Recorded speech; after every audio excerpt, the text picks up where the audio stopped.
నమస్కారం. వనవానికి స్వాగతం. ఈరోజు వార్తలలోని ముఖ్యాంశాలు. అల్లూరి సీతారామరాజు జిల్లా దేవీపట్నం మండలంలో అటవీశాఖ అధికారుల అవినీతి బట్టబయలైంది. కమలంపాలెం సెంటర్లో ఓ వ్యాపారిని రూ. 10,000 లంచం డిమాండ్ చేసిన ఘటనకు సంబంధించిన వీడియో ఒకటి సోషల్ మీడియాలో వైరల్ అవుతూ కలకలం రేపుతోంది. లంచం పంపకాల విషయంలో తేడాలు రావడంతో ఓ ఫారెస్ట్ గార్డు మాట్లాడిన మాటలు ఈ అవినీతిని వెలుగులోకి తెచ్చాయి. వివరాల్లోకి వెళితే, కమలంపాలెం సెంటర్లోని ఓ వ్యాపారస్తుడి నుంచి ఫారెస్ట్ అధికారులు రూ. 10,000 లంచం డిమాండ్ చేసినట్లు తెలుస్తోంది. అయితే ఆ లంచం పంపకాల విషయంలో అధికారికి, కిందిస్థాయి ఉద్యోగి అయిన గార్డుకు మధ్య తేడాలు రావడంతో ఈ విషయం బయటపడింది. వైరల్ అవుతున్న వీడియోలో గార్డు అసహనంతో మాట్లాడిన మాటలు స్పష్టంగా ఉన్నాయి. ఫారెస్ట్ గారికి 5,000 రూపాయలు, నాకు 3,000 రూపాయలు ఇవ్వడమేంటి అని గార్డు ప్రశ్నించడం ఈ భాగవతాన్ని బయటపెట్టింది.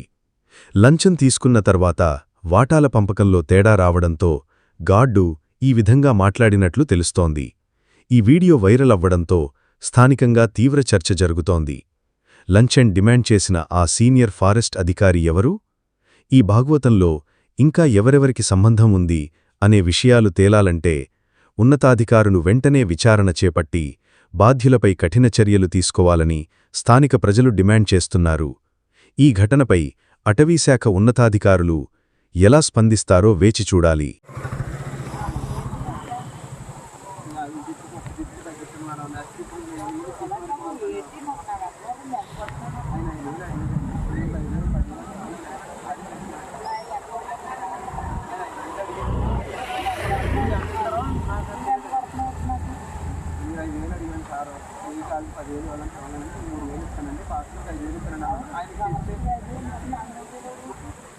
ఆయన అంతా అడిగారండి. అందుకని మీరు మాట్లాడుతున్నారు కాబట్టి ఆయన తగ్గించేసి ఇవ్వండి, మీరు ఉన్నాయి మీరు తీసుకొని నేను చెప్తున్నానండి. మీరు అంత ఇస్తారు అన్నది నాకు అన్నది